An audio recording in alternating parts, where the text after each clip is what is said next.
Okay. Hello, everyone. Welcome to the second episode of BPM Chronicles, where we dive into deep topics related to latest trends and challenges related to business process management. I'm Prakhar Kapoor, and today we are going to be talking about a topic related to how organizations and what challenges organizations face in selecting the right BPM tool. Joining me today are the partners Jochen and Russell, who bring deep insights about the BPM process automation, and SAP integration, and how we select these tools for proper SAP implementation. So, hello, Jochen. Hello, Russell. Hi, How have you been? Prakhar. Hey, Prakhar. Hey, Russell. My Yeah, goodness, another one of those nuggets. That yes. I mean, I don't think we've ever had such a, I would call it fierce response to any of our postings, did we, Russell? No, and it was astonishing that you, as the author, so normally never, let's say, wanted to hang their head out of a window, were then in the line of fire as we published this. And I think it's really good that in this BPM Chronicles, we really go back to 2015 and directly in this article, as you're looking at it, you see this and the selection of tools. And we had to do a selection. Of course, I think especially in Germany, there's so many BPM tools, and Yeah. all our customers, there is always Home to the nerds. yes, that's true. And of course, customers were, there's always been this, let's say, this battle about the best BPM tool. And I think just even taking up any opinion and communicating it, it was like a professor visiting another professor during his lecture, and then afterwards, let's say, giving him feedback on what he thought. So there's this unwritten rule in academics that no professor ever goes into the lecture and criticizes the way another professor does lectures. And I think with tools, everybody has the best tool, of course, from a vendor Yeah. perspective. And taking up an opinion here is always bound to create a lot of response. Yeah. So And you know what? I love the comment I heard in one of the What's Your Baseline episodes where, ah, gosh, I can't recall the guy's name, a former Gartner oh analyst yeah, saying, yeah, no, Mark, guys, yeah, stop reading, or yeah, stop reading the analyst reports, or at least read them completely. Don't yeah, just look at that stupid cross chart. yeah. And I think that was an instrumental lesson that also kind of applied to our post series at the time, because this was not like, ah, this is the best tool, whatever you want to do ever in BPM. But I guess what we were trying to really bring home as a key message was, think about what you want to accomplish first. Then we may start talking about tool, but don't do it the other way round. Whereas, and this is something we experience all over the place. People go for tool and only then start thinking about, so what do I use it for? Yeah. And maybe Prakhar, if you just share the screen again so we can just look at that chart. It seems to be gone in my view. Yeah, let's just bring that up again. So the main, I think the main message that Jochen brought into this assessment we did was to focus on, so why and what do you want to do with the tool, and differentiate the use cases. And to be honest, I still, even in Gartner reports, it's always interesting to see how they define BPM tool and what cases are covered in their analysis, and how this can distort, say, the let's say the capabilities or the fit. And I think this is very essential.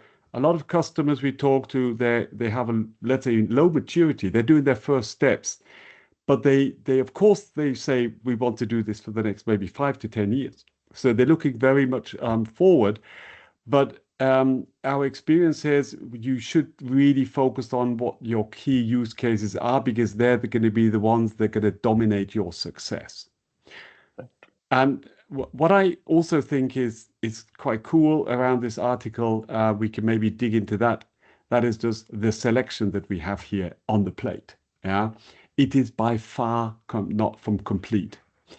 A lot of players here, though, are still on the market and well known, and independent from, let's say, where these are now residing from the evaluation. We'll get into that, where Jochen can explain how he placed them and why.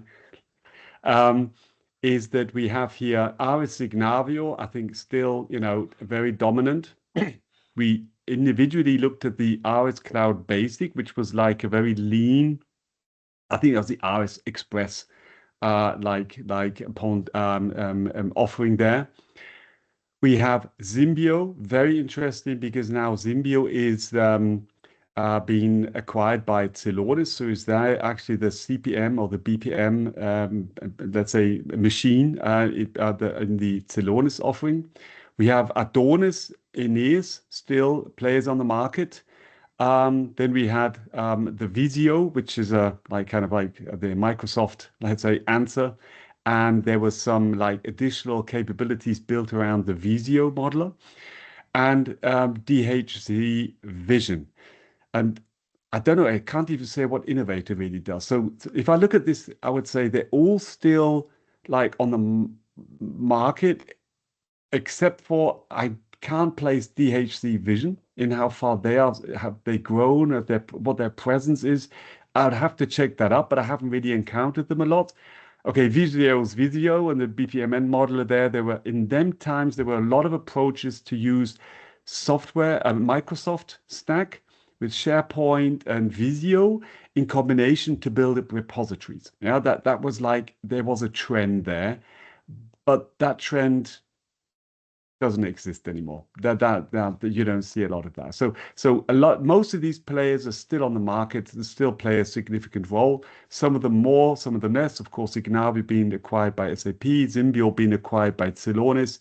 Now they are very much pushing onto the market, and ours has been there for 30 years and is still there. Yeah. Maybe Jochen, can you recall some of the, let's say, aspects or even the presence of Innovator, DHC Vision, and what was behind that Visio modeler? Do you have any take on that? I don't recall Innovator so much, I must say. DHC Vision, I think, came into the picture very much because it is, if you want to go back in history, it's a branch also of ancient Ares. And that's why there had been a relationship, and we had looked at them continuously to see what they could offer. And at the time, I think what I liked a lot is that they very much went down the route of creating procedural documents directly out of the process charts. So they weren't just seeing it as an IT tool for test management and for requirements engineering. So I think Ares was always more on the technical side, even though they pretended differently. Whereas DHC Vision very much positioned themselves on the business side of things. And how do I get to control documents from my process documentation? Also, a lot of the IMS use case actually exactly system validation, IMS, and that was intriguing, and that's why we had taken them up. And well, we would have to go back all those years to the versions of the time to get back to why which bubble was exactly positioned where. And to be honest, it's never exact science. Although did put a lot of work in there. We had very detailed assessment matrices that we filled for each of them. But it was, of course, a snapshot at the time and to the level of access we had. For ourselves, it was a very, very important exercise actually to get down to this level, because as when was that? That was in 2015. 2015. Wow. Yes, Yeah. BP Expert still was in its early years, and already then we were considering what could be our strategic partners and who would be the tools that we must make sure we keep up to date with and are able to consult in. Yeah, and I think as a result, I mean, we have been working quite a lot with Signavio even in the early days, and it did take a rapid go to market. So there were a lot of small companies, and there was a lot of movement around process management based on what Signavio was doing on behalf of developing the market. Yeah, so that was definitely something where that was positive also for our business and our positioning as a tool agnostic provider of BPM services. So that's why this was, I think, important for us to also dig into this topic, knowing how tricky it was. Just for the sake of interest, so we have this this one graph. I didn't know that we did various use cases. Is Yes. this a specific one, or is it like a generalized one? Can you just scroll No, down the article? we had three cases. We had, and you'll realize it's business process analysis. It's not called business process management so much.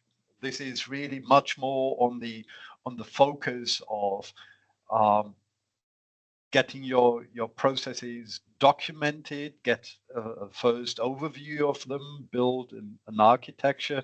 But it wasn't so much really the broad spectrum of all the different things BPM encompasses. Yes, We had yes, dedicated articles also for SAP implementations, and I guess for risk and compliance, a third one. Yeah, So okay. we were looking at things from different angles. And but this one here is the business process analysis perspective. yes. Okay, That's so okay, here.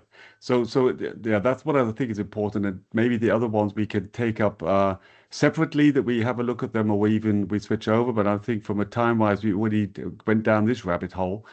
So here, yeah, so here, okay, so jumping into it, we have the article where we actually looked into the use case of SAP projects, and here directly, and I think this is interesting. In them days, always say disclaimer. We're talking about 2015. Clearly, ours had the head very much in front for the SAP use case. Now, and I think that was quite valid there. The integration to the solution manager, the test manager that was offered as a capability was sophisticated and stable, very established. Where Signavio was still at the beginning there. They really didn't have that strength. So on the integration, this definitely has evolved and changed. But here, I just to say, for the business process analysis, so the classical modeling, you saw that Signavio had taken up, from our perspective, a lot of speed, was offering a lot of easiness in creating the models, the BPMNs, an easy and accessible way to create up your repository with the dictionary items. So that was already in place. And from our perspective, from a pure analysis, documentation perspective, did bring Signavio into this higher quadrant, where really looking at the SAP use case, there is a shift on from our perspective in them days. I always, I'm repeating it off, but I think it's important that here we have this shift. And this just goes to show, especially now, look at SAP buying, Signavio. If we were to do a use case analysis of tools, I think there would be some no-brainers there. Yeah, that anybody that has a big focus around the SAP implementation and transformation, it's more or less like a given now that that they go down the Signavio route, unless they see that they have other use cases that will become relevant for them. For example, governance, risk, and compliance, or or even say a detailed evaluation of the process mining capabilities, and then depending on, or say, even also the perspective of, do we need this for one implementation or the HANA shift, or do we really want to get broader into continuous business process management with all its challenges? That's also placing the different contenders differently, if you consider that. So it's not as easy as saying who has been bought by whom. You really need to phrase your ambitions and take an open look.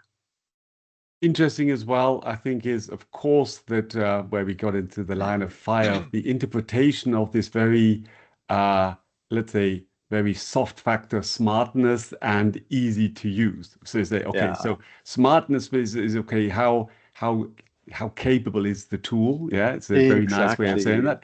The easy to use, that's something where I say, okay, so people were battering us. Oh, it's just so complicated. So, oh, wow, So that's something where as soon as you start going into an evaluation of the easy to use and people are used to certain methodologies and a certain way tools work. You cannot win that battle. That's something we learned. And we did one upgrade, I think, on the evaluation, but it just goes to show it's a tricky one. But still, at the time, I think a lot of the easy to use factor around the Signavio, that is something I think Gero Decker always had in mind, bringing BPM to the masses. Also from the whole, especially at the beginning, it was very BPMN focused. So there was a lot of focus around the easy to use aspects of the tool. It was cloud-based. You didn't have an installation, you didn't have any upgrades. So there was a lot of emphasis on this. And I think it's valid to say that they played their cards well in also reaching a broad base of, let's say, people stepping into the BPM realm. Yeah, that's something we just have to, I would say we can acknowledge there. Absolutely. Okay. Definitely. So maybe, Prakhar, if we already start going down the use case rabbit hole and just briefly looking onto the thing, do you have the third, or did we have a third article out, or did we even then? We did have one for the risk and compliance stuff. No, Nope. that wasn't the one. But there we were really talking about the factors of okay. So how easily do you get your SOPs out of the system? How does it manage the risks and responsibilities and all the additional artifacts that you may not even need to consider when you're just interested in supporting an implementation project? Yeah, that's true. And all the workflow capabilities, and wow, that was big. And I mean, that's one of the things I really find funny looking back at these articles. Every time has its latest regulation being pushed, and every time you have that frenzy in the industry of, ooh, we need to get compliant to SOX, to whatever, and most recently data privacy compliance, and now it's the AI Act that is coming. And one thing we can be sure about, there'll be the next big thing right on the corner when it comes to compliance. On the other hand, it's amazing how much organizations are still shocked by the next big thing coming through. Correct. And the level of preparedness from a methodology point of view has not increased so much in many organizations. You have the domain experts, all given, but when it comes to, well, there's the next regulation coming at you. How do you address it systematically, sustainably, and in context of everything else?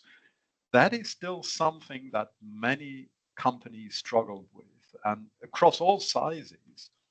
Yeah.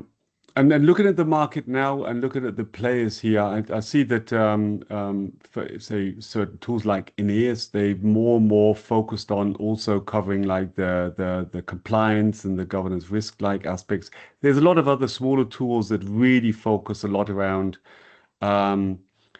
around the IMS and ISO use cases as we have. And here the combination with actually document and controls in control systems and risks management.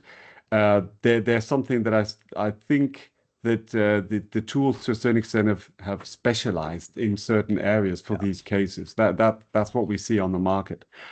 And I wouldn't say they play a niche from a methodology perspective, not for and from the use case, but they're highly relevant use cases.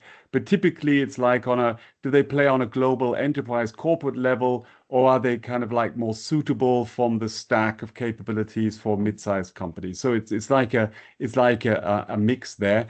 Because I know the Aeneas tool, highly capable and has some very, very clever features, especially around say let's say compliance use cases. Yeah.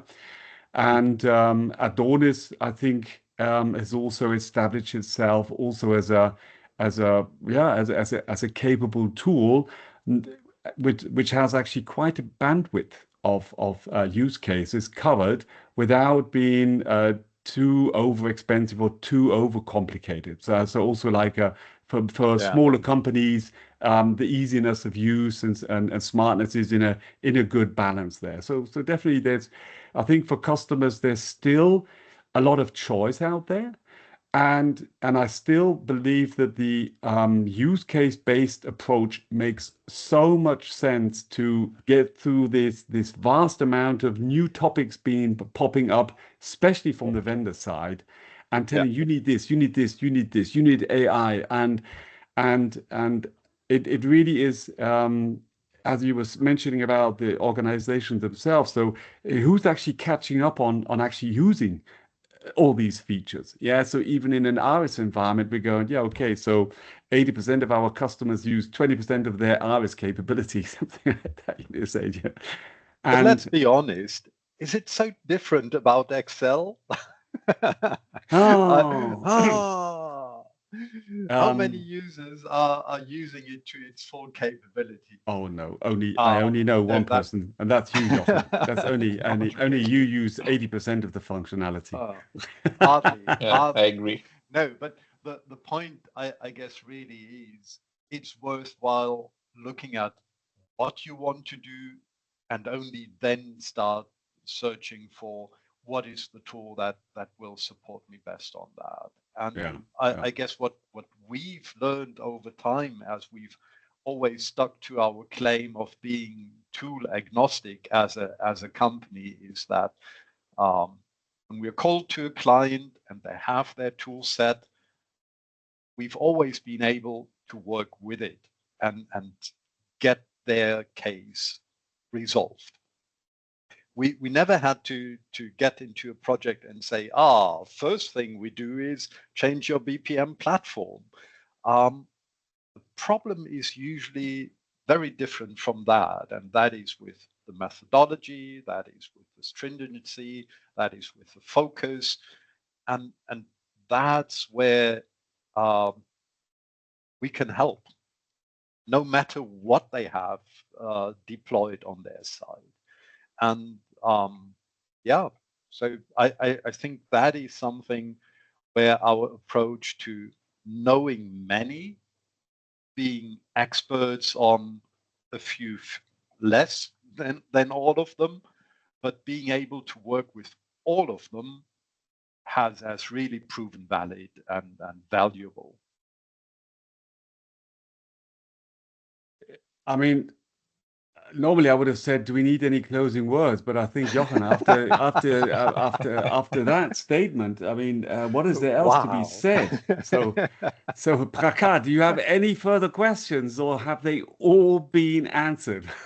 I would say I had prepared a few questions, but I think with the conversation that I've heard today, they have all been answered. So You had thanks a enough, lot. in short. Nein, das ist, da gibt es nichts mehr zu sagen. No, but I think it's a valid point. You have to dig into the tools, and we've always done it. But it's astonishing how ultimately the core of our business and it revolves around the methodology and what is actually the initiative where you want to apply, what you want to achieve, and then a tool where we can make it work with the tool, yeah. And sometimes it's you have workarounds. Sometimes you can do fancy stuff. Sometimes you have to do it more straightforward. But ultimately, I think that is what this expertise is about. And yeah, so to be honest, I think that was a nice chronicle to look back into that time. Absolutely. Thank you, both of you, for your time, and good day. See you next time. Thank you. Let's catch up soon. Bye. Take care.